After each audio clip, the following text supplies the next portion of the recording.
What if I told you that everything said about you in a courtroom was a lie so convincing, even you almost believed it? If you enjoy stories where truth flips everything upside down, make sure you're following and are subscribed. This one gets intense. I sat at the defense table, hands folded neatly in my lap, staring at the ceiling. 42 off-white tiles. One water stain near the back corner shaped almost perfectly like Oklahoma. I knew that because for 11 months I had trained myself to sit still, very still, and observe everything. Across the room, my stepmother was telling a federal magistrate that I couldn't even manage my own checkbook. Patricia Voss sat just 3 feet away, composed, elegant, and draped in carefully curated grief. She wore the pearl earrings my father had given her years ago, as if they were part of a costume. Everything about her appearance was intentional, calculated. Like someone dressing for a role she had rehearsed far too well. Her attorney had just finished presenting his argument. According to him, I showed consistent signs of cognitive decline and financial disorganization. Clinical words: clean, polished, dangerous, and effective. 2 jurors shifted uncomfortably. My half-brother Marcus leaned forward, concern written across his face, though he hadn't called me once in over a year. Let me ask you something. Have you ever sat in a room where the story about you sounded so perfect, so complete, that for just a second you wondered if it might actually be true? My name is Renata Voss.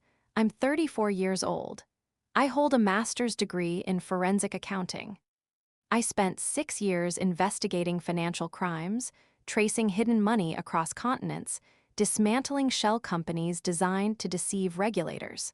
I had testified in federal court 11 times, and yet, here I was being described as someone who couldn't balance a basic budget. Patricia had been in my life since I was 12. She came into it quietly, just months after my mother passed away from a long illness. Back then, she seemed like stability, comfort, someone who could help my father rebuild what grief had broken. She cooked. She remembered birthdays. She made our house feel alive again. What I didn't realize was what she was building behind the scenes. My father died 16 months ago, a cerebral hemorrhage. Sudden, brutal, 3 days from first symptoms to silence. I held his hand when he passed. Patricia wasn't there. She was in the hospital cafe, sending me a picture of her coffee. 4 days after the funeral, the estate attorney called me. That's when everything changed. My father had updated his will. The house went to Patricia, but everything else, his entire investment partnership, commercial properties, and financial portfolio totaling nearly $5 million, was placed under my control as sole trustee. Patricia already knew, and that's where her plan began. Within weeks of discovering the will, she opened a business account under a newly formed LLC, then another, and another. The transfers started small, quiet, careful, amounts just under reporting thresholds. Over 4 months, she redirected more than $300,000, not into investments, not into business, but into a web of accounts that eventually led to a joint brokerage account shared with a man named Garrett Plume, a man she had been involved with for 2 years, including the final months of my father's life. But none of that had been mentioned in court. Instead, Patricia's strategy was simple and brilliant: attack my credibility. She hired a psychiatrist who never even spoke to me. His entire evaluation was based on a phone call with her, selectively chosen financial records, and a voicemail I had left my father months earlier. In that voicemail, I sounded frustrated. Apparently, that was enough to label me unstable. She filed for emergency conservatorship, claiming I was mismanaging funds and putting the estate at risk. And on paper, it looked convincing. Her attorney presented charts showing money leaving the partnership account. He wasn't wrong about the numbers, just completely wrong about who was responsible. Then the judge looked at me. "Miss Voss," she said, her voice steady, "would you like to respond?" The room went still. This was the moment everything hinged on. Patricia straightened slightly. Marcus leaned forward. Her attorney clicked his pen, waiting. I stood up slowly, buttoned my jacket, and glanced at Patricia for exactly 4 seconds. Then I turned to the judge. "Yes, Your Honor," I said calmly, "I would." And I placed a binder on the clerk's table, 3 inches thick. 4 colored tabs, 7 months of work. "Counsel is correct," I continued. "Approximately $342,000 left the partnership account over 11 months. If you're already hooked, hit follow, because what comes next is where everything unravels." A pause. What he has failed to identify is where it went. I opened the first section. Wire transfers, 41 of them, all under $10,000, all routed to 3 LLCs, all created within weeks of my father's will being discovered, and all controlled by the same individual. I looked directly at Patricia. My stepmother. The sound she made wasn't a word. Just a sharp inhale, the kind that comes when reality cracks without warning. Her attorney tried to interrupt. The judge silenced him, and I kept going. IP logs tied every transaction to Patricia's home network. Bank statements showed the funds moving again into shared accounts with Garrett Plume. Property records revealed a lakefront home they had leased together, months before my father passed away, funded by those same transfers. Then I turned to the final tab. "The petitioner submitted a document," I said, "claiming my father granted her financial authority." I let the weight of that settle. I had it analyzed. The courtroom felt colder somehow. The signature was copied from an older document, digitally altered. A pause. The file itself was created 9 days after my father died. Silence. The kind that presses against your ears. Her attorney stood up abruptly. Too fast. Too late. And that's when everything started to fall apart. If you think this is shocking, subscribe. The next moment changes everything. If you're already sensing where this is going, you're right. But what happened next? That's where everything changed. And trust me, you don't want to miss it. Her attorney tried to recover.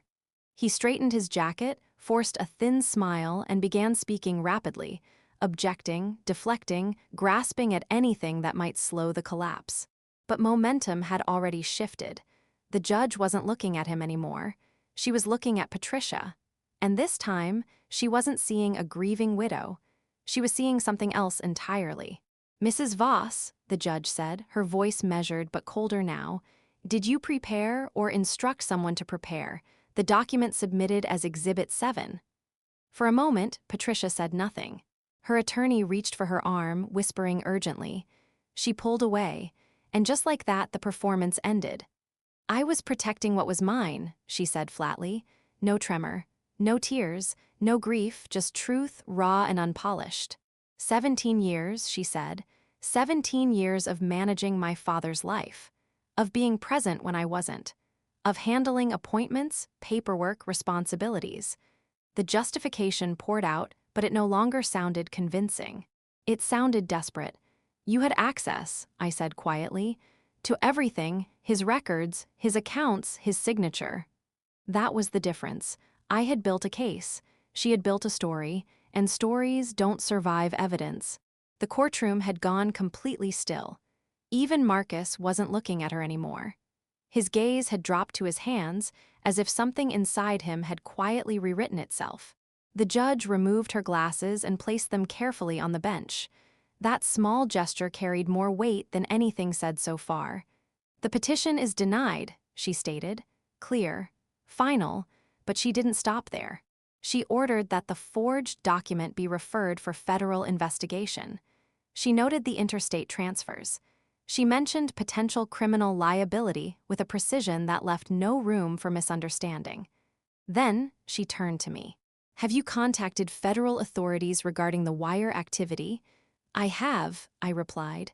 "They're already aware." And just like that, it was over.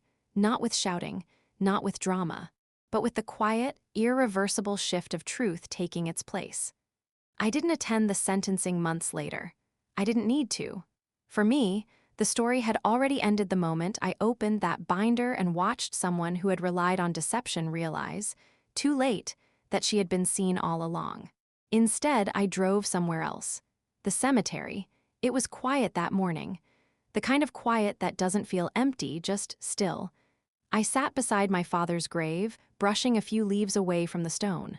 And for the first time in months, I let everything settle. "I'm sorry," I said, not because I had failed him, but because it had taken me so long to stop doubting myself. For 7 months, I had lived with a constant, low hum of fear. The kind that wakes you up at 4 in the morning with the certainty that you've missed something, that you've overlooked a detail, that you're about to lose everything because someone else is more convincing than you are. I was afraid, every single day. I just didn't let that fear decide what I did next. That's the part people misunderstand. They see patience and assume weakness. They see silence and assume there's nothing behind it. But sometimes, silence isn't empty. Sometimes it's preparation. Patricia had been loud, confident, certain. I had been none of those things. She performed, I documented. And when the moment came, only one of those held up. Life didn't return to normal overnight. It rarely does. I restructured the partnership carefully, tightening every process, every safeguard. I established a donor fund in my mother's name, something lasting, something that couldn't be manipulated or taken. And in a decision that surprised even me, I adopted a retired racing greyhound. I named him Discovery. It felt appropriate. Marcus called twice before I answered. The first time, I let it ring. The second time, I picked up. There wasn't a dramatic apology. No perfect reconciliation. Just pauses, careful words. Two people trying to figure out what remained after everything else had been stripped away. We're not the same as we were, but we're trying. And sometimes, that's enough. If you've made it this far, I want to leave you with something. Because stories like this aren't as rare as people think. Somewhere, someone is sitting at a table right now, papers spread out in front of them, feeling that quiet, persistent doubt. Wondering if the confusion they feel is their own fault, or if it was placed there deliberately. Here's what you need to understand. The difference between those two things always leaves a trail. Always, it might be buried, delayed, complicated, but it exists. And once you start looking for it, not emotionally, but methodically, things begin to change. So ask yourself this. If someone has spent years making you question your own judgment, what's the very first step to taking it back? If this story stayed with you, take a moment to follow or subscribe. Because sometimes the most important truths aren't loud, they're the ones you have to notice quietly. And once you do, everything looks different. Subscribe if you want more stories that reveal what people try to hide.